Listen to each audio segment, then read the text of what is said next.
It's trash day, I'm putting you out, it's trash day. Putting you out, it's trash day. Putting you out of my mind. It's trash day, I'm putting you out, it's trash day. I'm putting you out, trash day, I'm putting you out of my mind. Now I'm gonna clean up, now I'm gonna clean up, now I'm gonna clean up the house. I'm taking all your garbage, taking all your garbage, taking all your garbage. It starts with some beer, so you shouldn't have fear. Two garbage guys with facts, but they both still have tact. It's that time at last for the best damn podcast. It's Can Crusher Day!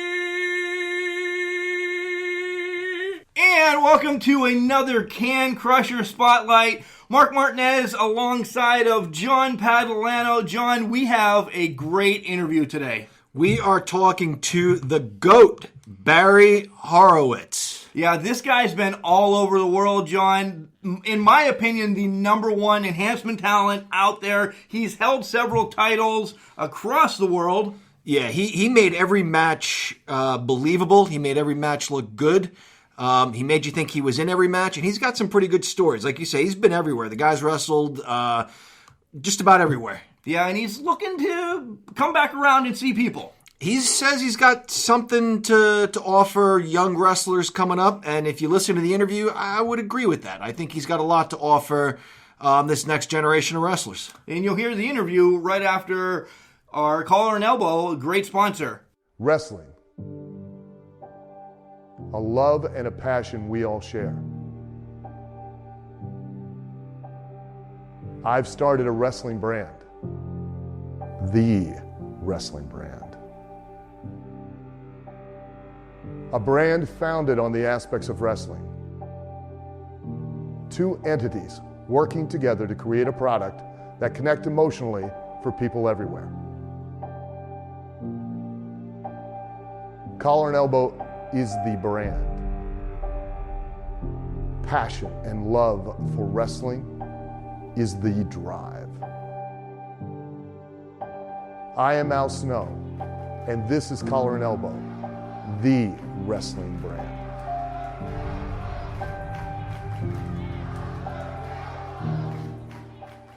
And welcome to another Can Crusher Spotlight.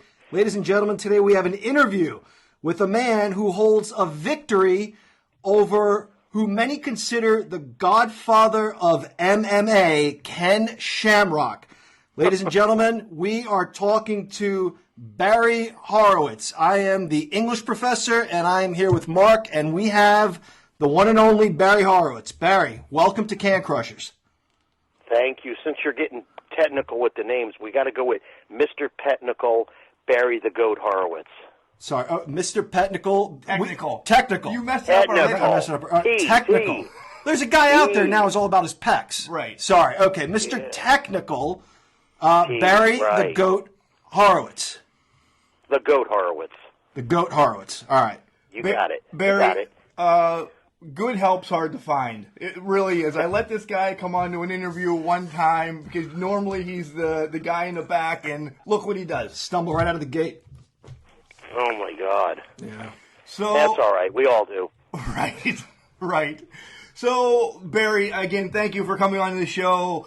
We're going to dive right into it, and my first question all the time is, how did you get involved in wrestling? Was it a grandfather? Who showed you when you were the little goat that wrestling is amazing? Well, let's see. That's a good one. As far as you mean, how did I get involved in professional, or did you mean amateur, or what did I get the first inclination to be a pro wrestler? When did you first discover it on TV, let's say? When did you become a fan of pro very wrestling? good. Okay. I was we moved to a different house in St. Pete. I'm from St. Petersburg, Florida, and there was the TV was on, and it was, I remember WTOG channel 44 in Florida, and it had Mr. Clean and Thunderbolt Patterson wrestling, and I saw it, and that was it. That was the end of it. I said, that's what I want to be. And I was between 13 and 15 at the time. So how did you So- get involved then with wrestling afterwards? We know you went to Florida State. Were you Right. wrestling there? Did you wrestle? You know, Well, then I decided I joined a youth center for free, and you could work out there. They had a city, if you will, wrestling team. Did that, progressed through junior high, high school, and college, and then also in the back of my mind, I said I just don't want to be. When you hear stats about a pro wrestler, and I mean, there's other professional people, MMA and boxers and stuff that don't have a major background, but most do. But I didn't want to be that guy. I wanted to say, well, he's got a background in amateur wrestling. This is my pedigree and so forth is not a Kurt Angle or a Scott or Rick Steiner, and I'm not an AU or an NCAA champion like Brock Lesnar. But I held my own in amateur ranks, and it's tough in college. And also, I couldn't afford to stay there and also at the same time turn pro. So I said, I'm picking pro. And I think I'm glad I did. I think if I stayed there 4 more years, I may have missed my opportunity being introduced to the greatest trainer of all time, and I'm not just saying that, Professor Boris Malenko. yeah, you read our mind. We were going to ask you about Mr. Malenko right off the get, as we know he's your trainer. How was it, training underneath him? Phenomenal. Just all business. Don't sass him. Don't backtalk. Respect. Do what he says. We were there 3-4 times a week, and it was very cold in the winter and very hot in the summer type atmosphere, and old school. And I'd stay there 3 hours, 3 nights a week, never missed a training session in a year and a half. Wow, dedication right off the get. So when you were getting started, Barry, how hard was it? Because you were working in an era when a lot of secrets were still protected. Yeah. Iron Sheik has said that I guess he was partway through training before someone even pulled him aside and said, here's kind of how things work. When were you filled in? Well, a little common sense there on my end. Coming from the amateur ranks, you know what's going. You know what's smelling in the kitchen, basically, and what's cooking in the kitchen. You know what's going on, but you have to be smartened up, if you will, a little bit, and just tricks of the trade, and just the different little intricate things that knew that you're going from an amateur rank to a professional rank. And it just comes slowly. You hear people talk. You're around people. That's the good part about traveling and being with the likes that I did. If I didn't travel and didn't listen, I wouldn't be where I'm at today. Plus my self-determination, plus the people I hung with, always surrounded myself with people that I idolized. I didn't want to be around trouble. I mean, this was my dream and career. Who are some of those people that you did idolize? Oh, wow. Okay, well, of course, Malenko and Carl Gotch, Bob Backlund, Bob Orton Jr., Don Morocco, Eddie and Mike Graham, Steve Kern, Brian Blair. Wow. I mean, there's many, many, many more. That's a who's who list, though, Barry. Right off. Oh the yeah, bat. my list is just in, just jumping Jim Brunzell. Just a lot of guys from Minnesota. I know I'm. After the interview, you go, oh, I forgot about this guy. Real big, Paul Orndorff. Yes, I was a huge Orndorff fan. Yeah, and then the people I hung with and listened to, Rufus R. Jones, Jimmy Boogie Woogie Van Valiant, the Crockett Promotions, Blackjack Mulligan, Mr. Saito and Mr. Fuji, Lou Albano, Freddie Blassie. These were all important people and entertainment giants in our field. When you were training with Boris Malenko, take us through a day of that, a week of that. Is there a point where you're not getting in the ring, where they're getting you in a wrestling shape first?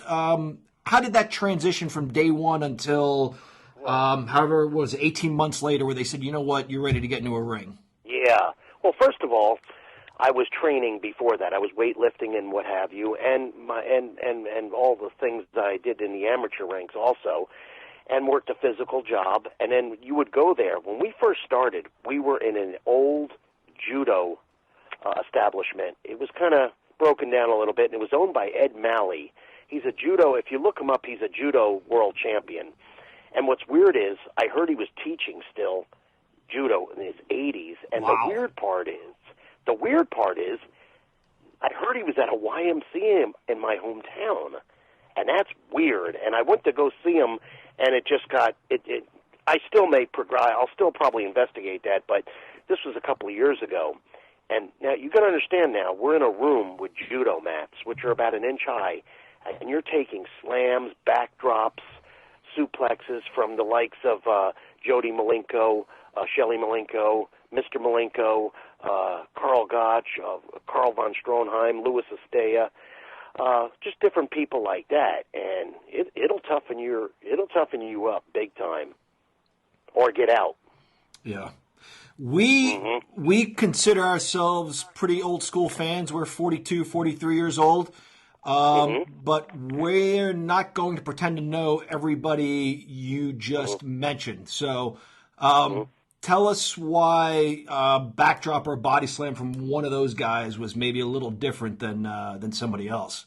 Well, they're just putting their heart and soul into it, and plus they want to toughen you up and see if you could take it, and you can't candy coat it, like Dr. Death Steve Williams says, wrestling isn't ballet, brother.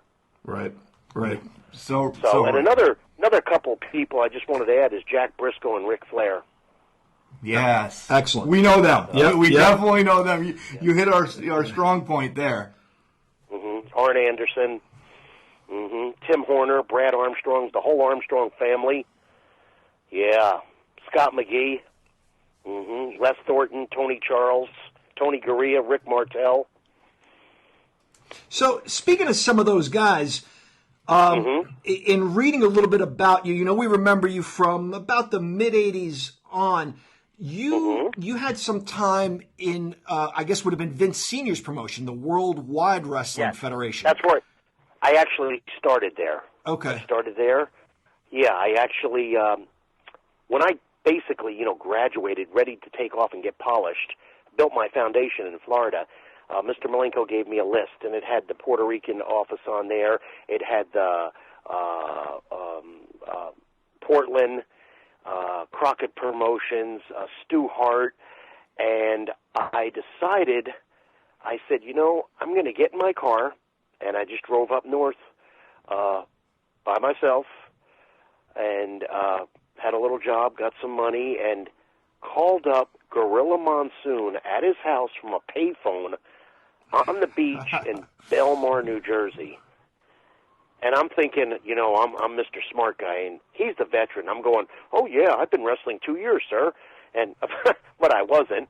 And he says, well, you need to come down to Allentown, Pennsylvania, where we film every 3 weeks. And it's an all-night filming. Like, it starts at 7. It don't end till 11. And it's 2 days. The second day is at Hamburg Fieldhouse in Pennsylvania. Both of these establishments are still going, and I think they run indie shows, although I worked for the Ag Hall for Vince Jr. And I'd wrestle in 2 days 6 or 7 times. Wow. Oh, yeah. That takes a toll on your body. I was also, yeah, but it didn't matter. My dream, I wanted it. I was 21 years old. Who cares? Right. So why... So... Go ahead. Oh, no, so I stayed for about a year. Another foundation was built. I did some house shows here and there, which I was grateful. They didn't have to do that, but I guess they liked me, and they liked what they saw in me. And then I asked Vince Sr. to send me somewhere. I need to do this progressively every day and get polished. And he sent me to Crockett Promotions, Mid-Atlantic Championship Wrestling. Everybody was there, starting with Jay Youngblood, Rick Steamboat, Ric Flair, Bob Orton Jr., Wahoo McDaniel, Michael Hayes, all the Anderson brothers, Gene and Ole. There was just an array of talent there. Johnny Weaver, Rufus R. Jones. Now, here I am. I just sit in the back seat. These guys are driving and just listen. That's it. Just listen. That's all I did for about over a year. I stayed there 2 years. I was wrestling at least 5 to 6 nights a week in the car, 5 nights a week. We got on a plane once a month to Canada to go to Toronto, Maple Leaf Gardens. What were some of the things you were doing for? Who were you wrestling when you were wrestling? Vince Senior, and then when you went to Crockett, was it similar to what you were doing? In the mid '80s when guys like us discovered you. No. Were you wrestling in championship matches or anything like that? No, not at first. Of course not. I was just a rookie. I was green and basically just getting my feet wet and just putting guys over but just doing what I was told and doing my job and paying my dues, which is very important. Like the song goes, "The Dance" by Garth Brooks, which I'm a country music fanatic. It's my hobby. You gotta before you go to the dance, you gotta pay your dues. You can't go to the dance and then pay dues. And the other song is, you got to climb that mountain by Miley Cyrus. That's another one. So those two songs are embedded in my mind, and I believe in that. If I had my way, everybody that started pro wrestling would be broken in Tokyo, Japan. Well, and that's where you learn respect, you pay your dues, and nothing's handed to you. You can't wrestle in Japan, you're on a flight the next day home to the States. I was going to say, and I emphasize wrestle. Right. We've talked to a few people that said that. I was just going to say, let's touch on that, but I'm glad you answered. My point was, sure. You have a great song selection because it's the same thing that's on my Spotify.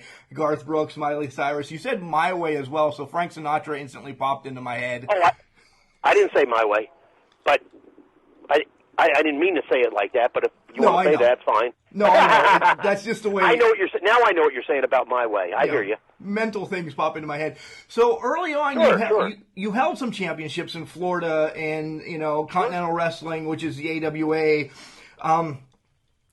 Why make the switch to Vince's and then the Crockett's? Is it more exposure, or was it you were done down there?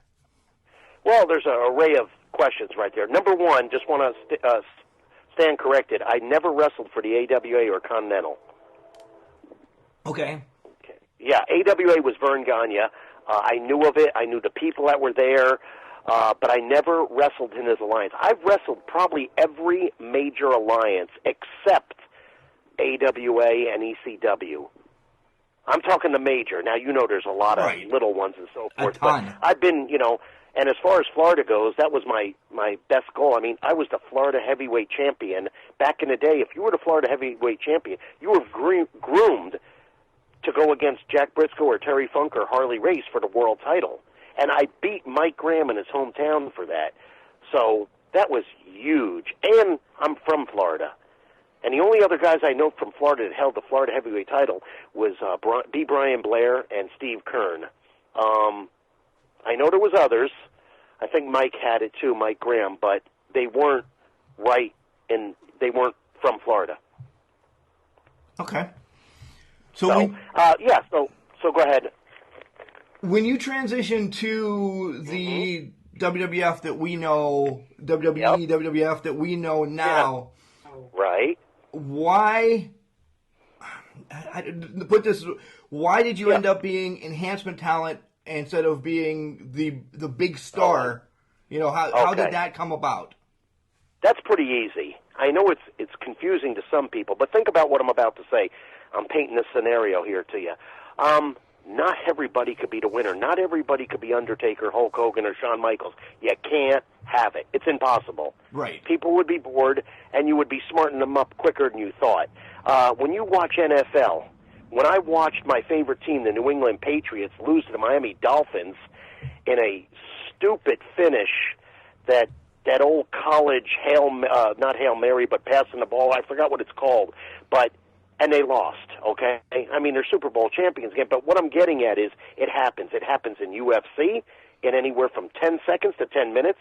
It happens in NBA. It happens in soccer, any competitive. It happens in the Olympics. So it has to be, and in my situation, I guess that's what they wanted. If I got picked for that, and that's what gives my legacy, so be it. Because I could have did this many times. And think about this. I'm not doing this, I quit or something. You know what? I'd wind up like some of these guys that are not in the wrestling business now and don't have nothing. I mean, regular job, nothing wrong with that, but you could have been something if you swallowed, check your ego in at the door. And if you're going by, I need to win, I need this, well, tough guy, join the UFC, and you'll get tuned up real quick. Yeah, that's a great point. And then the point that I'm going to follow it up with, Barry, you were on WWF Superstars more than the stars, theoretically. You were I didn't know on that. every week. And we only saw Junkyard Dog like I every really other didn't know week. that. Yeah. Cool, good for me. I deserve it. Good exposure. Yeah. Watching your matches from the mid-'80s, there were other guys that reminded me sort of your work. Guys like Barry O, Tiger Chung Lee, once he and Mr. Fuji split. You guys could have good matches, and you had charisma, and you can get a reaction out of a crowd. Yep. You could make people believe, holy cow, this guy's got a chance, Yep. That's what you want. That's what you want. Right. And you're doing your job. And by the way, Barry O is a phenomenal athlete and pro wrestler. Right. Oh, For sure. God. For Heck sure. Yeah. Yep. Very innovative. Way underrated. Way underrated. I agree with you there. There were stories at the time that some of these guys who were getting in the ring probably should not have been in the ring. Did you ever experience anything like that? Like, I mentioned Barry O, Tiger Chung Lee, yourself. You obviously trained. You put on an entertaining match. And then there were guys who, you'd see them not get an offensive move in at all. There were stories that maybe some of those guys were not properly trained. One guy got hurt in a match against the Rockers years ago. I want to say maybe 88 or something like that. Did you ever see anything like that? Did you ever see a guy go in the ring and you thought, maybe this guy shouldn't be in there? I've seen it. Yeah, I've seen it because I was their partner, tag team partner. I remember one night we were on TV in I think it was WWF or it was WCW, and it was me and some other guy. I don't remember his name, sorry, and I really don't. And it was against Scott and Rick Steiner, and he shouldn't have just been out there. He just he didn't have a clue, and I just felt bad for him, but I did my part, and what are you going to do? I mean, that's just the way the cookie crumbles, man. I mean, it's a shame. That's why when I got trained by Malenko and I had this vision, I was 150% in to this day. My question is, when you see a guy like that, Barry, do you kind of want to make the tag and get in and do his part because or do you have to just let it ride? No, sometimes you let it ride, sometimes you got to save it, and sometimes the other guy will go, basically get him out of here, put Horowitz in. Okay. Yep.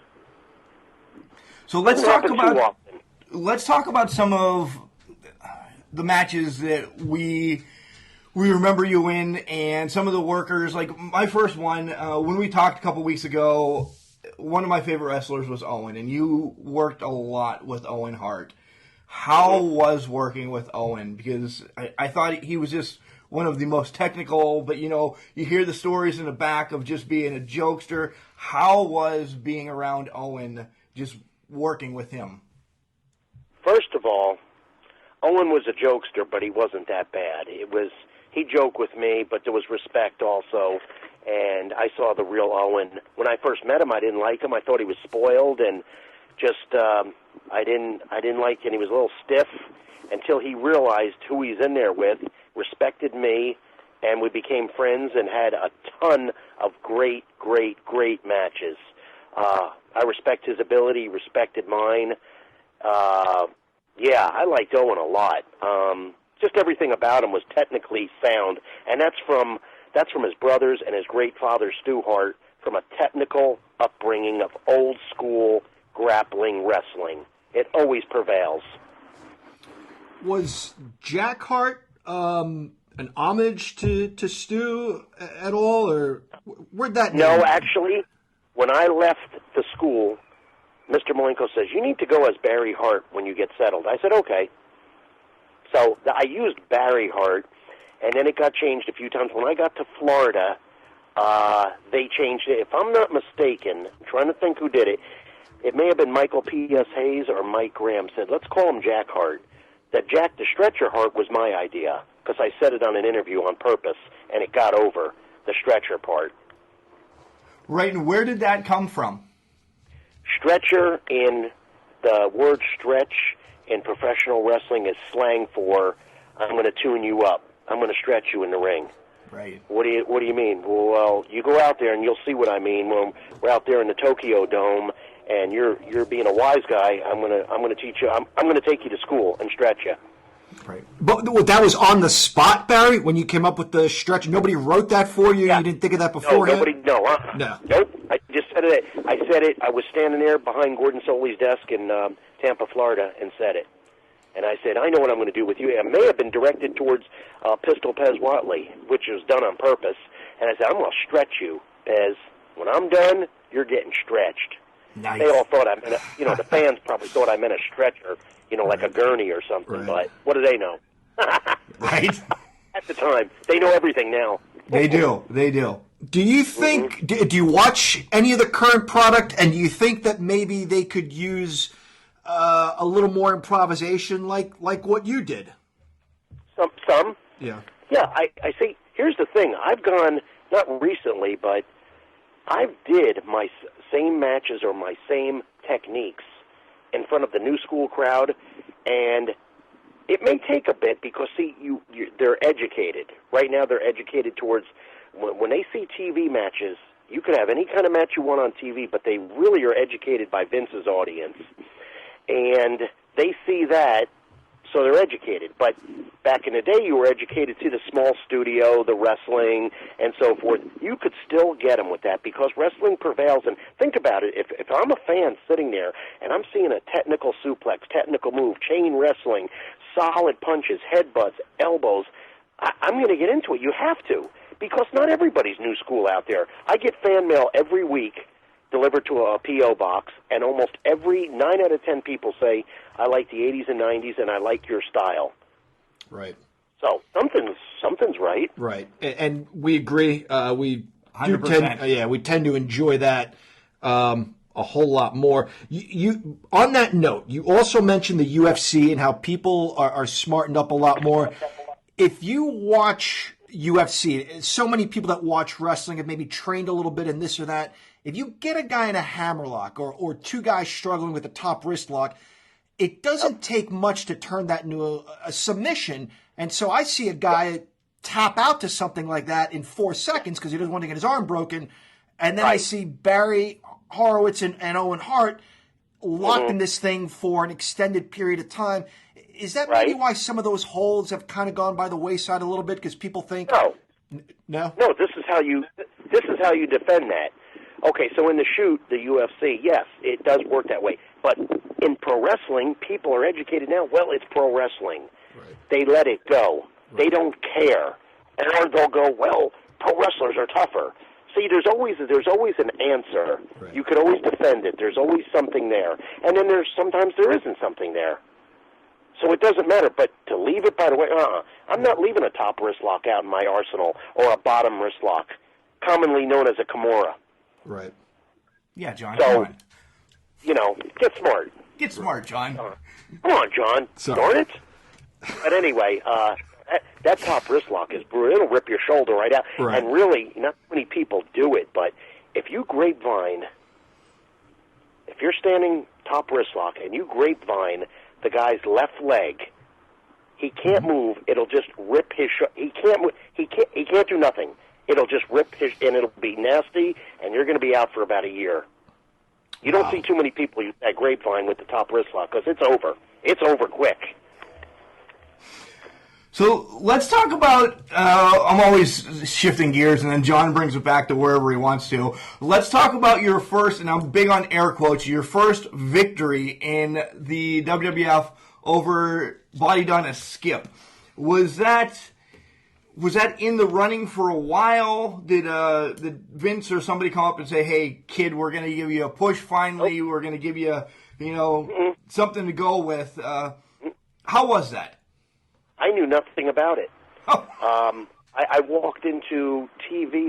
Now I'm trying to get. It was either College PA, or Wilkesboro, PA. I remember walking in there. It was cold, and I was traveling with Dutch Mantell, and I was just called into the lunchroom. It was alone. Just Pat Patterson wanted to talk to me, and he was telling me about it.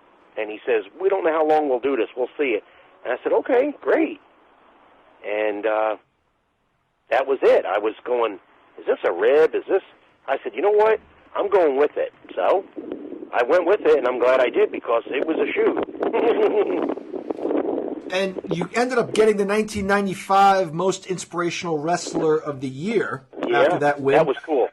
That was cool. Yeah, congratulations for that. Thanks. When you, shortly after that, you had the a Jewish gimmick, I guess. You came out to the Hava Nagila. Yep, you got it. Was that your idea? If it wasn't, were you okay with that? Because, the WWF, even for years, as long as we've watched it, they play on nationalities, ethnicities, religions. How did that happen? First of all, I had nothing to do with it. They just said it to me, and I said, wow, that's cool. The Star of David on the trunks was Chief Jay Strongbow's idea. And the first pair had a couple of Star of Davids, and he says, and he's got a great point, sometimes overkill. And he was saying, you're not making fun of this, and it's like a Christmas tree with too many bulbs. He says, take them off, one on the left side, and that's it. Perfect. And that was good. That was the way to do it. Yeah, sometimes less is more. What's that? Sometimes less is more, correct? Yeah, right. And then it was overkill, and then also you could take it in a different aspect as far as, what are you, making fun, or you being a clown, or, you know what I mean? You're just cartoon. So it was better that way. I do want to shift gears back, actually, a little bit, Mark. We're going to go all over the place with this. Sometimes you hear about guys really working over enhancement talent, and then you hear about an Andre the Giant coming along and setting things straight and putting this guy in his place. Did anyone ever try you? Did anyone ever shoot on you? Did anyone ever think, it's Barry Horowitz or whatever, I'm going to teach him a lesson tonight? First of all, there was no reason to do that with me. I don't know why. I would say the closest, some people are stiff and so forth. That's not a problem. I don't mind that. I worked for All Japan for the Giant Baba, and you can't get stiffer than that. I think the only one that I could think of that I don't mind talking about was Tiger Conway Jr. It was just, he didn't like that I was getting pushed. He didn't like anything of that, and he didn't like putting me over. And we were, I think, in Tampa. And at the time, I would have a loaded glove, a black glove, and I would load it. And he's going to be a smartass about it, which it kind of, that was his demise. Chief Wahoo McDaniel was in charge. And basically what I did was, he was being a little stiff in there, so I stiffed him back. And then the finish was coming. He sunset flipped me. My glove was loaded, and I reared down and shot him right in the head. Pretty stiff punch right to the forehead, and beat him. So what you would do normally is when you get hit with brass knucks or a loaded glove, you're going to stay there and sell for at least 3 or 4 minutes. By the time they got my hand raised, he was up, jumping jacks and everything. So what happened? When he got back to the locker room, he got reprimanded, he got fired, and they spliced the tape and edited it out where it looked like I knocked him out. Haven't seen him since, so couldn't happen to a nicer guy. I hope he's doing well. All right. That's a great story. Traveling. I got a million. I was just going to What's that? say, I want one of the traveling stories. You know, somebody you rode with, a funny story that we can keep for the I got kids. a great one. Okay. Okay, this is for the kids. This is for everybody. This is awesome. I'm driving in a rent-a-car with, let me think if it was just the two of us.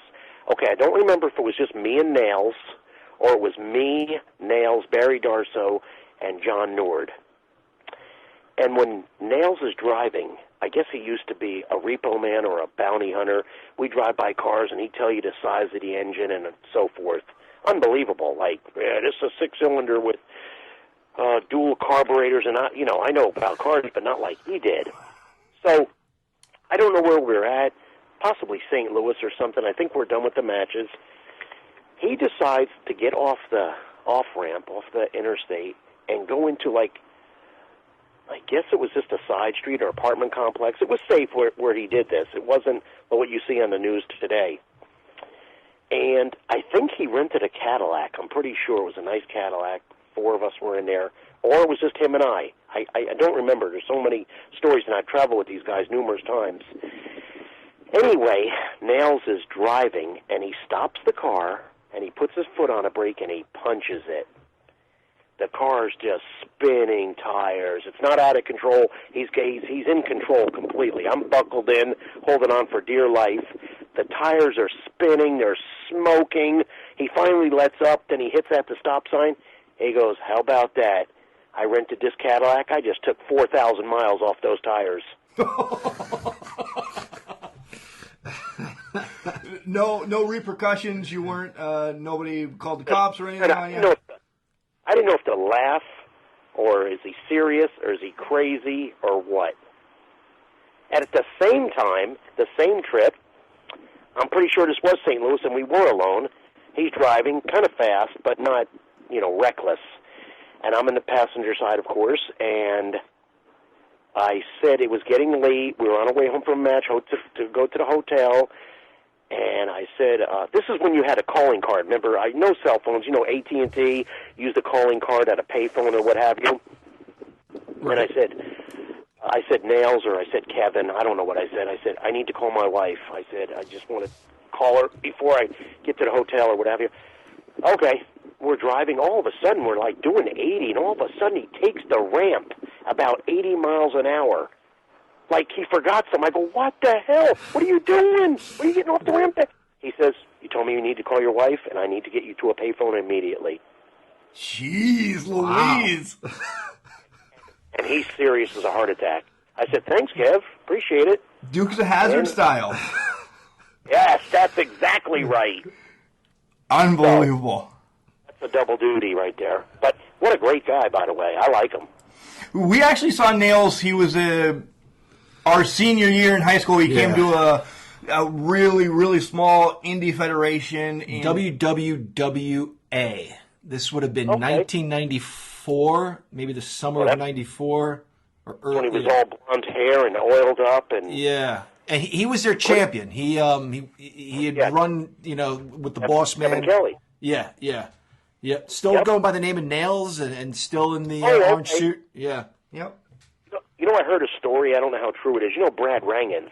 Yep. He teaches. He's broken in guys into the business, and if I'm not mistaken, he broke Nails into the business. And I guess they were in some kind of match. Don't quote me on this one. I was told from different people that Brad Rangans is an Olympic alternate, and he had Nails in a shoot hold submission, and Nails would not give up. He would not out. He would not. This guy is, if he's coming at you, run or have a friggin' Uzi or shotgun, because mace and knives and plastic bullets and tasers aren't going to help. This dude is 6'8", 300 pounds. So, and he don't take no for an answer. He's brutal.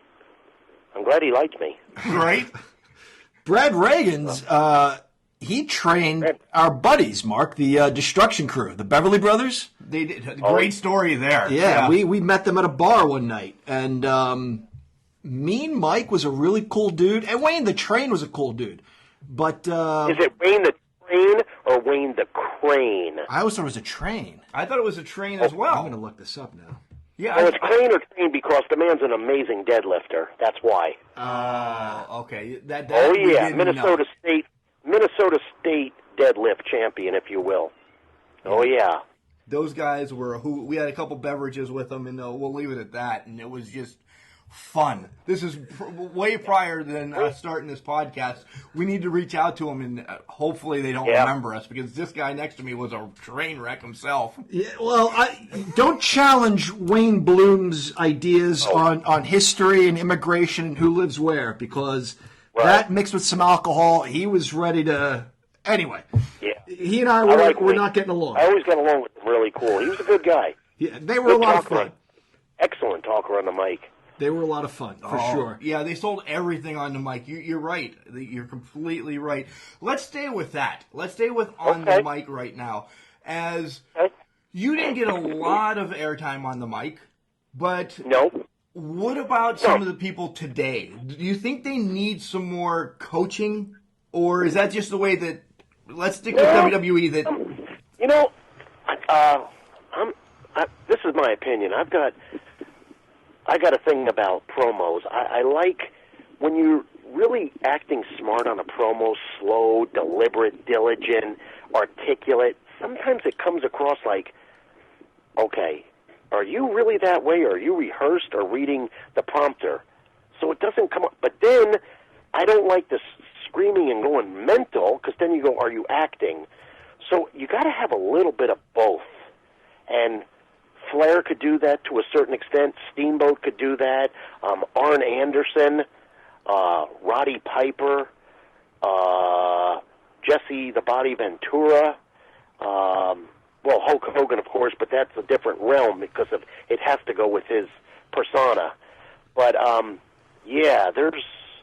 there's some crazy promos out there that are pretty cool. I like that. I like the mixture, a little bit of both. Are you watching like Raw and SmackDown now? Well, no, not entirely. Number one, sometimes I'm not at home. Number two, I don't watch wrestling with the family. They're not into that. They don't care about that. But I'm watching different shows that I like. But if I'm flipping the channels, and I'm just going to use anybody, I'm just not the current. I just want to use two people. And you'll see why I'm saying this. Let's just say I'm flipping the channels, and I see Kurt Angle going against Triple H. I'm stopping and watching the whole match. I'm going to see a scientific, heel, technical wrestling match, and I'm going to see a whole story told, everything, A to Z. I'm watching it. If I see Bret Hart against Owen Hart, I'm watching it. If I see Dean Malenko against Eddie Guerrero, I'm watching it. See what I mean? Yeah. That's my type. That's my forte. That's what I do. I can relate to it. Right, and that's actually what we enjoy. We're Marks. I'm duly named Mark. My mother knew I was going to be a Mark my whole life, so she said, this kid's going to be Mark. We're into the WWE for our sons, more or less. I mean, we watch it, but we're huge indie fans because each match tells a story where WWE right now isn't doing so well. Yeah. Well, I don't know. I think they'll always be king, and never say never in wrestling business, but I don't know. They've been up there and progressing. I mean, I remember when you talk about wrestling, WWE, WCW, whatever, it was kind of a joke or wasn't mentioned. Or if you watch TV now, I mean, I'm seeing people like Tom Cruise or Jack Nicholson on Jimmy Fallon, whatever, using pro wrestling like for a punchline or a mention, like, hey, what do you think, you're The Rock or something like that? They never used to do that. Right. It's because wrestling has heightened to NFL status, NBA status. It's right there with them all. Not like, it is, if not better. Agree. And they don't have an off season. Right, and half of those people that are mentioning stuff like that, for instance, you could just tell Adam Sandler's a wrestling fan. He's been a wrestling fan. Just listen to some of his old movies. I remember one movie, it's probably 15 years old. He brings up Chief Jay Strongbow, Madison Square Garden. He's from there. He's bringing up. He's a mark for wrestling. And it's a good mark. You know what I mean? He's a fanboy or whatever you want to call it. And, that's what's brought up. Or they'll bring up John Cena's name or Hulk Hogan or what have you. One other quick question about today's product. When you see a finish, three finishes in a row and the guy kicks out, it bothers me. Does it bother you? Yes. Yes, it does. Well, here's the thing. I was watching, I don't know who it was. It was New Japan. It was on Access TV. Sometimes it's live, sometimes it's not. I do watch that because I'm going to see a lot of wrestling. And I got to admit, the product in Japan is always number one when it comes to anything. They always got the new TV. They always got the new radio. They always got the new everything. And when it comes to wrestling, I'm seeing moves that I've never seen. I've seen a lot of moves. I mean, I've been all over the world, and I've been in Germany and overseas in Austria and Japan, Singapore, Hong Kong, different technical wrestling and different craziness. And some of the moves I'm seeing here, I'm going, wow, this is impressive. And some of it, I could tell. You take too many of those, you're going to have a broken neck or whatever, or some damage.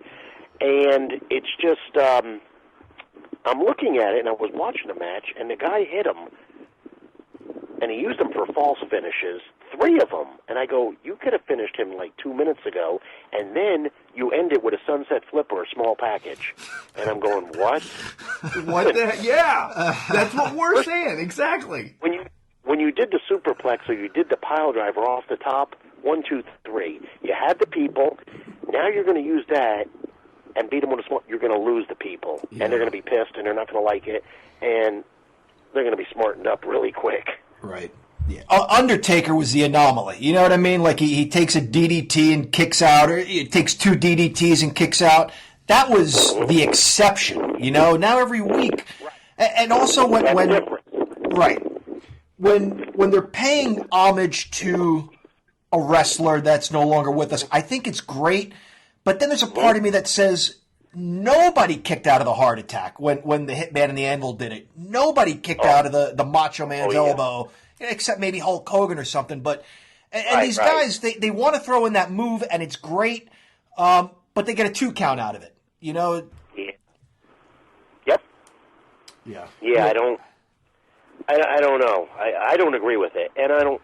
Not everybody does it. They do it a lot in Japan. They like to do a lot of big finishes. I've been in matches where that's happened, where my finish may have been 5 or 10 minutes long. Right. All right. So Barry, tell us what's up. We've drained everything out of you for this show. Maybe we can reconnect again. Tell us what's up with you. One thing I see that's all over the place, and we are completely going to support this. WrestleMania is in your backyard next year, so you should be sliding right into the Hall of Fame, right? Yeah, I wish. Yeah, that would be nice, but I doubt if it'll happen. I mean, but I've always said back in the day, I said, they're never going to push me here in WWE. It'll never happen. And then, lo and behold, the thing with Skip took off for a year. I was captain of my Survivor Series team. I was in the Royal Rumble, in-your-house matches, promos, commercials. I think I did a commercial with Hakushi for Mattel Karate Fighters. Yes. I mean, I sang next to Michael Hayes and Henry O'Godwin and Phineas O'Godwin, and I think it was Michael Hayes, Terry Gordy, and we were in downtown New Haven, Connecticut, singing Sweet Home Alabama to thousands of people on a mic. It was crazy. How is that accepted, by the way? How is that accepted, Sweet Home Alabama in Connecticut? They didn't care. They just, because they liked everybody up at the podium, were all baby faces, and they loved that. So it didn't matter what you were singing, and probably some didn't like it, but they didn't care. But it's an iconic song, too. It is. I agree. So, Quick question. Did that help, by the way, when you went to GWF, which was a fun promotion? I was bummed it didn't last long. But the whole thing with Skip, and then I believe it was after that, or right around that time maybe. I'd have to take a look. But you were in GWF for, it might have been before that actually. But actually, it was before. Yeah, you're right. I was working for Vince part-time and doing TVs for Global. You could do that at the time. They weren't necessarily working together, but they allowed you to work for one another. No, I see. Not at all. But see, what I liked is they pushed me in GWF, and I was hoping that they would see this.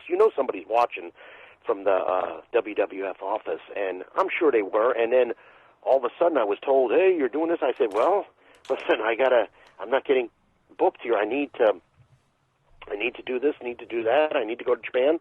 So that's when they just sat me down in Louisville Gardens and had to sign the contract. And you held the light heavyweight championship Twice. there a couple times. Yeah, I defeated Jerry Lynn.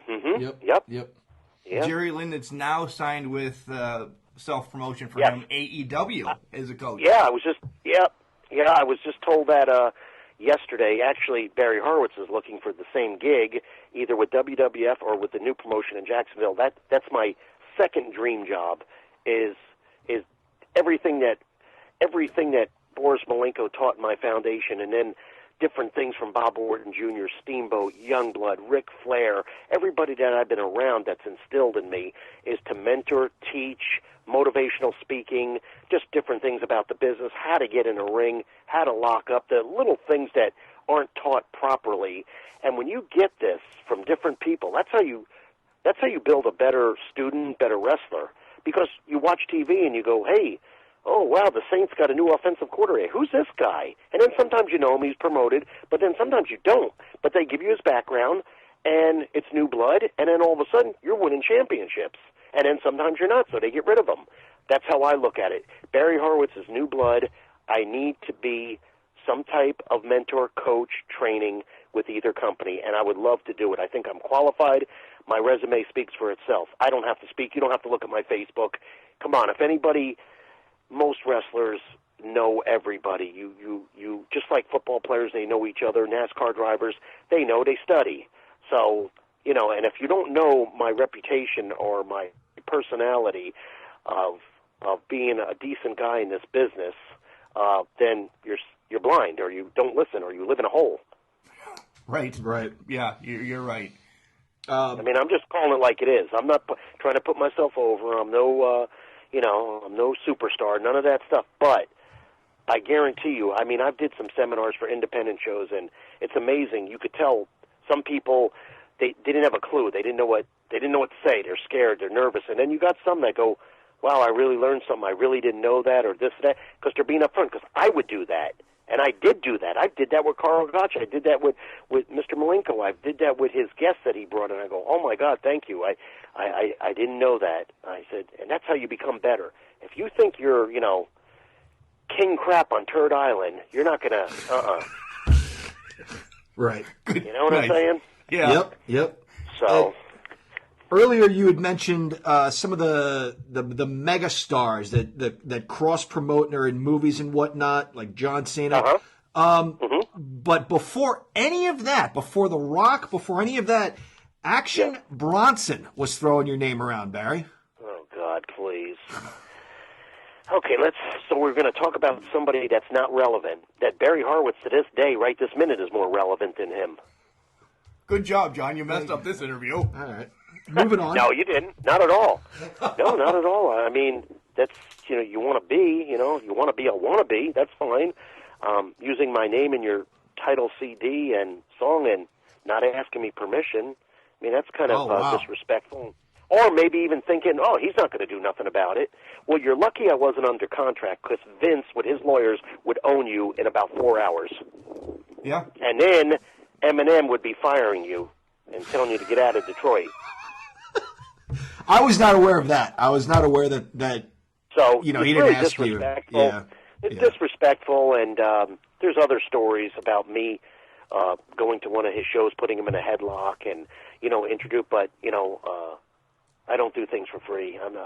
Elvis doesn't sing for free. Barry Horowitz isn't putting you in a headlock for free at a crazy hip-hop show, which I despise. Thank you. I can't stand hip-hop either. Getting back to wrestling real quick, have you ever thought about opening your own school? I know you said like AEW or WWF, being a trainer, coach, whatever. Been there, done that. Yeah, still running? Owned a school for 2 years in Kentucky with Reno Riggins, good friend of mine, tag team partner, and it went well, but then I started really getting heavily booked. So crazy, I didn't need that school. So I closed it. We closed it. Okay. One last question. We talked off air like I said, 2 weeks ago. I don't know if you looked into any more homework. How do you think this whole OVW combine, the draft that they're going to be having on June 1st? I know nothing about it, so you could tell me about it. Okay. I don't even know what you're talking about. Okay, I thought I talked to you. Maybe I didn't, but whatever. It's me. No, I've heard of OVW. Isn't that Ohio Valley? It is. Now owned So by they're Al still in- Snow. Didn't Vince used to own that? Is a developmental, yes. Ah, and now Al Snow does. Yep, he bought it from Dangerous Danny. But say that again? He bought it from Danny Davis. Danny Davis, Nightmare Danny Davis? Yeah, not Danger. He was the referee. Jeez, Mark, come on. Right. So there's two. So you're talking about Nightmare. Right. Yeah. By the way, he was a great wrestler. I wrestled him in GWF. Good wrestler. So Al now has this thought process. On June 1st, he's inviting 300 athletes of any type down to Louisville, because it's not Louisville, it's Louisville, to compete for 15 scholarships. Essentially, it's going to be about $25,000 that OVW is going to give to the 15th athletes. Yeah, men, women, they're all fighting for the same job. And I just wanted to get your thoughts of how do you think that's going to open up an endless amount for people now? You know what that is? Just off the top of my head, what you just said, right away comes to my head is Tough Enough and all stuff like that. That basically you get two birds with one stone. Basically, let's just say, for instance, the show, it's on TV, which I don't think they do anymore. You're getting two things. You're getting a product, you're getting ratings, and you're getting somebody out of that instead of looking for them in the school or showing up and getting a tryout. Because back in the day, what you would do is you would get a tryout or somebody would recommend you, which I kind of like that. It's kind of cool. That's what happened with Ken Shamrock and I. They tried him out at Greensboro Coliseum. Blackjack Lanza was the agent there. I didn't even know Ken. I didn't know him at all. I only think he used that name, and they were trying him out. Let's see what this guy could do. So that's what I'm saying. That's the first thing that comes to my mind is like the lottery or what have you, and it's a different form, but it's the same thing. It probably will do well, because if you see any of those shows on TV, Survivor, all of that, the one with the Rock and so forth, it draws a ton because, somebody that is really accomplished is going to do well, but then your other guy is, I could do that, or I'm a powerlifter. Well, it's more than that, and you're going to get embarrassed and owned. So maybe you should, just cool your jets and just listen to what they have to say. So Barry, what else is up with you? You doing conventions? You doing some Comic Cons? You're going to make your way up to Pennsylvania and hang out with us? Sure. Heck yeah. I've been there. I've wrestled there so many times. I know every little part of Pennsylvania. Starting with Pittsburgh, Allentown, and Shamokin, and those little towns. Oh my God, I can't. I remember them, but I'd have to think about them. What's that one that really drew the home of the sea? What was it? The CYO Pavilion. That was Old Town. Well, a lot of them are old. A lot Quaker of them are towns. old. Yeah. Yeah, I'm just trying to think of that one. Oh, Vince ran it back in the day, like frequently, like every month. Hamburg. What is it? Hamburg. Not Hamburg or Allentown or Pittsburgh or there was Shamokin. There was Johnstown. There was one with the Jaffa Mosque. Altoona. Altoona. Thank you. Very good. Yeah. And then there was that other one, that old one. I think it's older than all of them. It was horrible in the winter. Very depressing. And it was at a CYO, which is like a Christian youth organization building. And it was old. And they're all old. That's it. Yeah, I was just trying to think of that. I just can't. It's probably after I get off the phone, I'll think of it, but I can't think of it right now. Well, if you know Shamokin, then you really do know Pennsylvania, right? I told you, see? Yeah.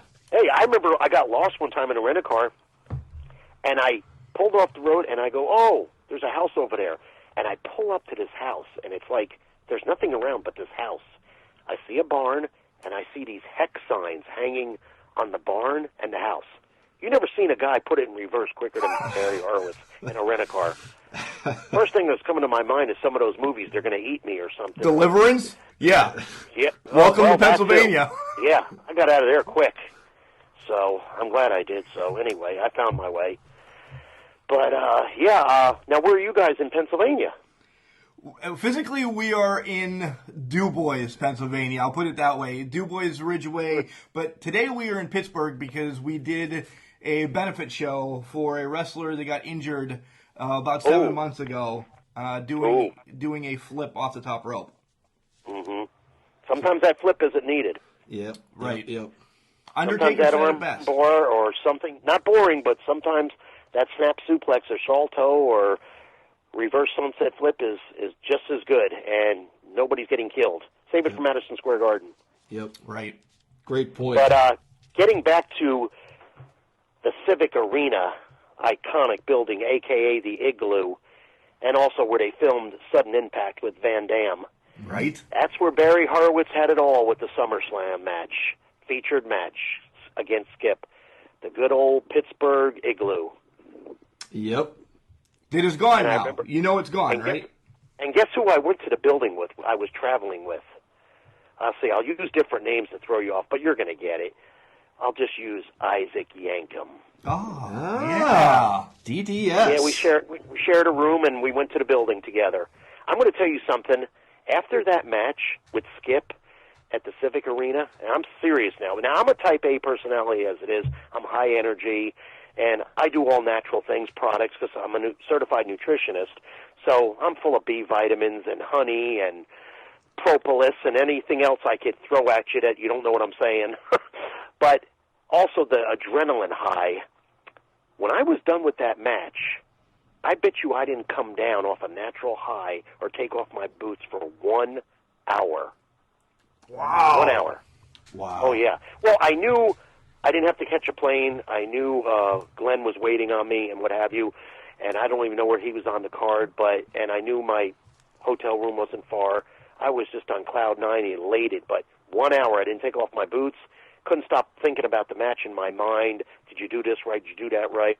You know, just critique it in my mind. I've always did that. After every match, like if we got on a plane or on the ride home, I would go over the whole match from bell time to the end. Not obsession. I just think it created a better blueprint for me to improve myself. So tonight you were in Madison Square Garden. You were working with Owen Hart. And you worked the arm in every possible way. You know, so you don't get stale. Tomorrow night and Tuesday when I'm in Montreal at the Montreal Centra, I'm going against Brady Boone, and I think I'm going to work the leg. Yeah, I'm going to do 1,000 different things to the leg. Show the people I'm a versatile wrestler. And I projected that. And people tell me today, because my forte is I love the arm, the neck, back, and leg. The neck, there you go. The neck and the back, they are overlooked a lot. Oh, yeah. People always, not always, but a lot of wrestlers think the arm. Fans think about the arm. They think about the leg, the back, and the neck. Not too many guys could work a leg properly except Japanese wrestlers. The leg is pretty cool. It's pretty intricate. Speaking of SummerSlam or something like Madison Square Garden, you hear wrestlers come off, trying to come off of a high like that, and they go out and they do other things because they have a tough time coming back down. How did Barry Horowitz unwind? Was it watching your matches? Did that get you back in the frame? Yeah. No, just to come down, unwind after a match, real simple. Well, not to that extent at the Civic Arena, but you know, sometimes you're in a rush, you know, quick shower, what have you, wanted to get something to eat, and you're thinking stuff, get back to the hotel room. If I was splitting a room with somebody, fine. If not, just unpack my stuff, definitely think about my match before I went to bed or during sleep, and then I would pass out or whatever and go to sleep. But no drinking, maybe a movie, unless I had to get up early for a plane, lights out. You know, the bottom line was I needed that 8 hours because I knew I had a grueling day of traveling. I knew I had to get to the gym. You got to get your hotel room. You got to get your rent-a-car. You know, you got to be accountable. Keep all your ducks in a row. Right. And it worked for me. Sometimes it's stressful, but, you know, what are you going to do? Right. Barry, final. Don't let it consume you or ruin you. Barry, final question. What do you tell, you have a 18-year-old coming up to you right now, picking your brain. What do you tell them that maybe you didn't know back in the day? What do you tell them is like your number one advice to any new wrestler? Wow. I think it would basically just listen. Listen, don't let nobody take advantage of you. Don't get in trouble. Just listen and learn and try your best. Don't be a leader, not a follower. You don't need to go to the bar till 3 in the morning. You got to catch a plane at 7. You don't need buying drinks for people. You don't need to do that. You got to save your money. I mean, you could be networking and sociable, but don't put on an act or anything. You don't need to do that. If they don't respect that, they're not true friends. Friends like that, who needs enemies? It sounds like you did things the right way. I think I did. Yeah. Yeah. I think I did. Yeah. You had a healthy career, right? Mm-hmm. What's that? I said you had a nice, long, healthy career. Yeah, I had some injuries, yeah. But, yeah. All right, For Barry. the most part, yeah.